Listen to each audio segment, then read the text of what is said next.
Bienvenidos a Conexión B2B, el podcast de MTI Selling donde exploramos las estrategias, herramientas y tendencias que están transformando el mundo de los negocios en Latinoamérica. Conexión B2B. Hola a todos y bienvenidos a un nuevo episodio de Conexión B2B, un espacio en el que hablaremos de marketing, tendencias, estrategias y sobre todo tendremos la oportunidad de conocer a grandes líderes de la industria TI. Mi nombre es Casey Nina Flores, creadora de contenidos en MTI Selling, y antes de presentar a nuestro invitado, quiero invitarte a que te suscribas en nuestro canal de YouTube, Spotify y por supuesto que sigas nuestra cuenta oficial en LinkedIn. En este episodio tenemos a Rodrigo Cetrangolo, experto en Customer Experience con una gran trayectoria en software y negocios. Ha llevado su talento desde Latinoamérica hasta Europa y hoy lidera estrategias que hacen crecer empresas mientras construyen experiencias memorables para sus clientes. Bienvenido, Rodrigo. Gracias, Casey. Rodrigo, he leído que tienes más de 20 años de experiencia. ¿Cuál ha sido el mayor cambio que viste en la industria del software y cómo te adaptaste a él? Bueno, Casey, la verdad que antes que nada debo aclarar que 20 años en el mundo del software es muchísimo tiempo, es una verdadera eternidad. Diría que incluso ya 20 meses ya es mucho tiempo. Así que bueno, vamos a seleccionar capaz que los tres grandes cambios tecnológicos que se han producido en este extenso tiempo, tratando de ordenarlo de manera cronológica. Primer punto, diría lo que se llamó la cloud computing o el software as a service, como lo conocemos hoy en día, es decir, dar servicios y aplicativos desde la nube. Este es un cambio tanto tecnológico como en los modelos de negocio, ¿sí? Por ejemplo, las grandes empresas que antes eran expertas en venta de licencias, poco a poco se fueron volcando a la cloud y al modelo de suscripción. De nuevo, no es solamente un cambio de paradigma en la arquitectura de las soluciones de software, sino también en cómo se adquieren, cómo se venden y cómo se compran. Hoy en día, en el mundo del Customer Experience, como tú mencionabas, casi no quedan herramientas on-premise, es decir, que se instalen en servidores en la casa del cliente. Todo ha mudado a la nube, ¿no? Como segundo punto mencionaría todo lo que fue o lo que sigue siendo la revolución de las aplicaciones móviles. No nos olvidemos que en un par de años, en el 2027, se van a cumplir ya 20 años del lanzamiento del primer iPhone. Eso significó, bueno, una gran revolución, una nueva subindustria del software en sí misma y también un cambio grande en la vida de las personas. Digamos, hoy es normal, casi todos tenemos un smartphone, que en definitiva es una computadora, a veces incluso más potente que una computadora en sí misma, en nuestro bolsillo. Eso nos da acceso al mundo entero en cuestión de segundos. Y bueno, como tercer gran revolución tecnológica, no podemos dejar de mencionar la inteligencia artificial, que si bien es un concepto bastante antiguo, ya en la década del 40 y 50 se hablaba de inteligencia artificial, ahora en los años 2000 se relanzó y obviamente en los últimos años ha tenido avances enormes, ¿no? Hoy prácticamente no existe software que no tenga algo de inteligencia artificial, es algo que vino para quedarse de forma definitiva y sobre todo para las nuevas generaciones ya es un elemento totalmente cotidiano y de uso absolutamente normal, ¿no? Claro, y ahora que estamos con todo eso de la inteligencia artificial, también está transformando ya todo. Y en esa línea, ¿cómo crees que está transformando a las empresas que diseñan la experiencia del cliente en Latinoamérica? Bueno, en cuanto a Customer Experience, a ver, podemos decir que hoy en día se aplica inteligencia artificial en todo el Customer Journey, es decir, en cada punto de contacto de un cliente con una marca es posible incorporar inteligencia artificial, ya sea desde la preatención, es decir, bots, agentes virtuales, todo lo que apunta al self-service, pasando por el momento en que un operador está atendiendo en vivo a un cliente, tarjetas inteligentes, coaching, análisis de atención en tiempo real, sugerencias a la gente en vivo, hasta llegar a la parte incluso de post-atención, o sea, todo lo que son insights, reportes, análisis de interacciones. Es decir, la transformación, como tú mencionabas, es bien real, o sea, se agregan canales no tradicionales en donde también hay mucha inteligencia artificial. Hoy perfectamente un cliente se comunica con una marca por TikTok o por YouTube. Ni que hablar de WhatsApp o Instagram, que a esta altura ya son canales tradicionales, ¿no? La Claro. inmediatez con que se vive hoy en día también es un factor clave, sobre todo para las nuevas generaciones, ¿no? Nadie está dispuesto a esperar por nada, queremos todo ya. Y ese aspecto también va de la mano de la inteligencia artificial. De cualquier manera, nosotros, a ver, desde ISBEL, digamos, lo que vemos más a menudo y recomendamos es ver a la inteligencia artificial como un híbrido, ¿sí? Como un copiloto. No como algo que viene a sustituir personas, sino ayudarlas a ser más eficientes y en definitiva generar mejores experiencias para los clientes y obviamente beneficios para las compañías, ¿no? Claro, como que vuelve todo más cercano siempre, el cliente se siente más cercano con lo demás. Y desde tu Totalmente. perspectiva, ¿qué sectores crees que están liderando la innovación en experiencia de cliente y tecnología y qué podemos aprender de ellos? Bien, bueno, podemos mencionar varios sectores. Creo que en casi todos hay innovación en experiencia de cliente. Lógicamente hay algunos sectores que son más tradicionales o que su público está más compuesto por personas que tal vez se resisten a los cambios tecnológicos, pero en general podríamos mencionar distintas verticales de negocio, ¿no? Pero para mencionar, capaz que los más destacados, digamos que tanto el retail como la banca son, digamos, dos industrias donde se pone mucho foco en tecnología y experiencia de usuario, ¿sí? Por un lado, a ver, el comercio electrónico, bueno, explotó a partir de la pandemia y eso aceleró la transformación de los sistemas de e-commerce, de las pasarelas de pago, del delivery, etcétera. Lógicamente, a ver, las grandes marcas como no sé, Amazon, Mercado Libre, ahora Temu, marcan tendencia, compiten entre sí y obviamente los va mejorando uno a cada uno, ¿no? O sea, hay todo tipo de asistentes, automatismos, también hay mucha tecnología aplicada a la promoción, al marketing, ¿no? Tratar de anticiparse a las necesidades del cliente, la personalización de la experiencia de compra y obviamente la segmentación de datos para ofrecer los productos con mayor probabilidad de venta de alguna manera, ¿no?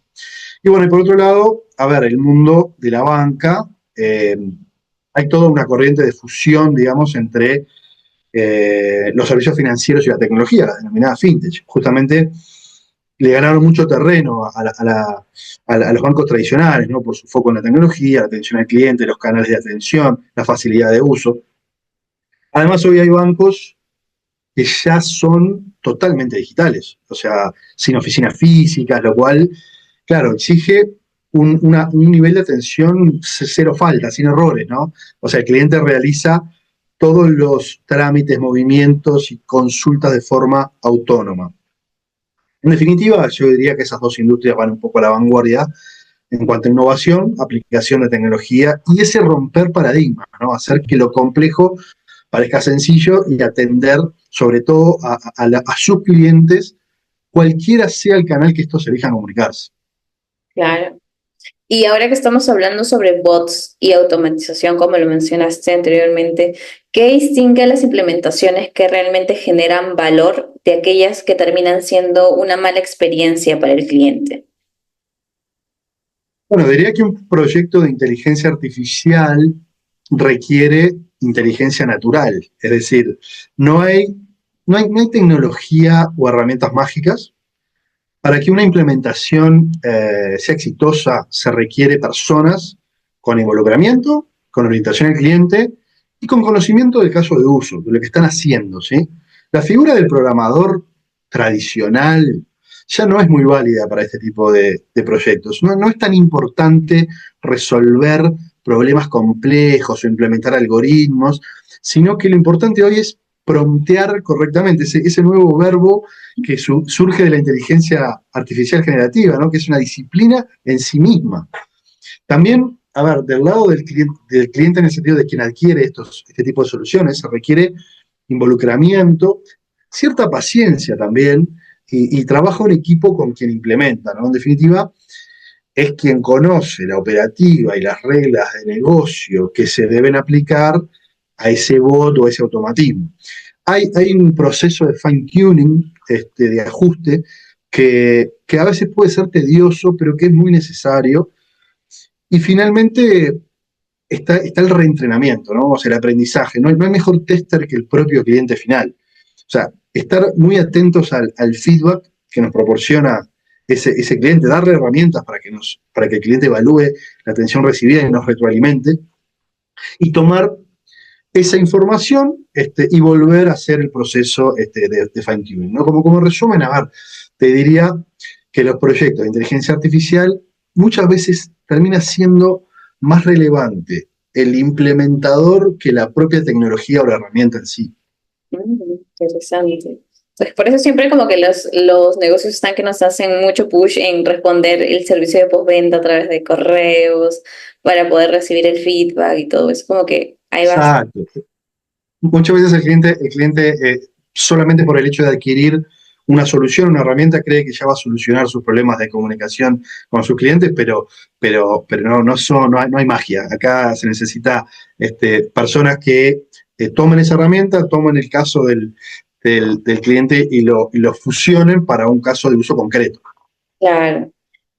Y en esa línea muchas compañías hablan sobre poner al cliente en el centro, pero a veces en la práctica, bueno, en la misma práctica, ¿qué papel juega la tecnología para que eso no se quede solo en un discurso? Un cliente en el centro, como tú dices, no puede ser un eslogan o una frase bonita, debe ser un compromiso estratégico. Y la tecnología permite convertir esa estrategia en realidad. Nos permite escuchar al cliente, nos permite detectar patrones, nos permite anticipar necesidades, adaptar el entorno para ofrecer una experiencia personalizada. En definitiva, entender al cliente como un individuo y no como un número, ¿sí? La tecnología lo que nos permite es diseñar procesos sistemáticos, ¿sí?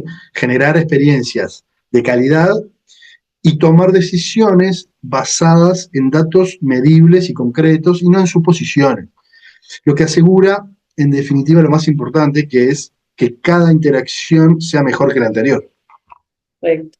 Entonces, ¿qué errores comunes cometen las empresas cuando invierten en tecnología para mejorar la experiencia del cliente? Y bueno, el primer error te diría que es pensar, como te decía hoy, que la tecnología o las herramientas, que muchas veces son costosas, ¿no? Por sí solas mágicamente crean mejores experiencias a los clientes. Sin una estrategia, sin procesos, sin involucramiento por parte de toda la compañía, ninguna tecnología va a generar mejoras. No escuchar al cliente, no levantar ese feedback que hablábamos hoy, no medir, corregir y evolucionar la solución. No hay sistema o herramienta que salga a producción el día cero y se mantenga incambiada. Una solución de experiencia del cliente debe ser algo vivo, someterse a la filosofía de la mejora continua y ser parte de la cultura organizacional. O sea, de otra forma, corre serios riesgos de fracasar por mejor tecnología y herramientas que se adquieran. Claro. Y ahora que mencionas que debe ir alineado a la cultura organizacional, ¿qué rol tan importante juega para que la tecnología funcione y no se quede en un proyecto aislado? Absolutamente fundamental. Como mencionábamos recién, si la experiencia del cliente no es parte de esa cultura, no hay tecnología que pueda, ¿no? Para que ocurra una transformación, necesariamente debe haber por detrás una organización con cultura client-centric, con buena apertura a los cambios y colaboración. Es esa cultura la que hace que los colaboradores realmente entiendan y vivan por y para el cliente. Y recién ahí es donde hace sentido la tecnología de Customer Experience. Claro, todo debe estar conectado porque no nos sirve de nada que un área esté cambiando mientras pues no hay una sola comunicación. Absolutamente. ¿Y podrías mencionar algún caso de éxito en Latinoamérica donde la innovación de CX y la tecnología haya generado un impacto tangible en el negocio? Bueno, en Isbel hemos implementado más de 3.000 proyectos en toda Latinoamérica a lo largo de los más de 40 años que tiene la compañía. Y la mayoría de esos proyectos son del área de Customer Experience porque es la línea tecnológica más tradicional y fundacional de Isbel. si habrán casos de éxito para mencionar, es un poco difícil destacar uno, pero bueno, como venimos hablando de datos, de medición, de escuchar al cliente, vamos a quedarnos con un caso en donde nuestro cliente nos compartió efectivamente datos concretos de impacto directo en los resultados del negocio. Esto se trata de una empresa financiera de aquí de Uruguay. Este proyecto tiene ya varios años. En ese momento fue un proyecto muy innovador, sobre todo por el diseño de productos específicos para canales digitales. Esto también permitió esa medición, o sea, separar o medir específicamente esos nuevos canales con los canales tradicionales. También permitió segmentar su base de clientes y ofrecer esos productos que decíamos que se diseñaron específicamente y salirlos a ofrecer de manera proactiva a esa base de clientes. Y los resultados, la verdad, fueron impactantes. Estamos hablando de que se registró más de 400% de incremento en las solicitudes de préstamo y más del 80% de los usuarios resolvieron sus consultas y trámites de manera totalmente autónoma, sin recurrir a asistencia ni dirigirse a una sucursal. Y eso es lo Acá en este proyecto, sí, claro, como que lo que más le importa a la alta gerencia también, ¿no? Exacto, exactamente. Ahí te iba a complementar con que acá pusimos de manifiesto los conceptos que hablábamos recién. O sea, acá hubo un trabajo muy estrecho en equipo entre los implementadores, o sea, entre Isbel y este cliente. Eso de salir a probar, medir, corregir, volver a probar, escuchar al cliente final todo el tiempo, involucrar a todas las áreas, lo que decías vos recién, involucrar a todas las áreas de la compañía. Y obviamente, bueno, por supuesto, herramientas y tecnología, digamos, a la altura de las necesidades, ¿no? Claro. Y ahora que también mencionabas de que era tan importante los datos, ¿cómo equilibrar la personalización con el respeto por la privacidad y la confianza del cliente? Bien, bueno, creo que el gran punto es la confianza. Es decir, hay que ser transparentes, claros y pedir permiso. Difícilmente un cliente se niegue a dar sus datos personales si por ello recibe una mejor experiencia, más personalizada, y no siente que lo están espiando, robando información con algún motivo turbio. El cliente siempre debe dar su consentimiento explícitamente. Y el resultado, o sea, a cambio de esos datos, el resultado debe ser una personalización real, genuina, que se sienta cercana, y no algo artificial que no le aporta nada o lo incomoda. La personalización de la experiencia del cliente, si es para mejor, se va a sentir natural y el cliente va a confiar. Claro. Entonces, para cerrar, si un líder de CX tuviera que enfocarse en una sola prioridad en los próximos 12 meses, ¿cuál crees que sería la decisiva para marcar la diferencia? Y la prioridad debería ser lograr una experiencia uniforme, consistente y de valor, sin importar el canal de comunicación que el cliente desee utilizar. Cada interacción cuenta y el cliente debe sentir que esa marca lo entiende como individuo, lo entiende como persona. Quienes logren ese sentimiento de sus clientes, sin duda marcarán la diferencia. Claro, claro que sí. Y bueno, con eso ya hemos terminado nuestra entrevista de hoy. Rodrigo, muchas gracias por compartir tu visión sobre cómo la tecnología y la innovación están redefiniendo la experiencia del cliente. Y a quienes nos escuchan, recuerden que el Customer Experience no es solo una estrategia, es una forma de conectar, de diferenciarse y generar valor real en los negocios. Nos encontramos en un nuevo episodio. Muchas gracias, Rodrigo, por tu participación de hoy. Y ya nos estamos viendo, ya nos estamos viendo en un próximo episodio. Conexión B2B.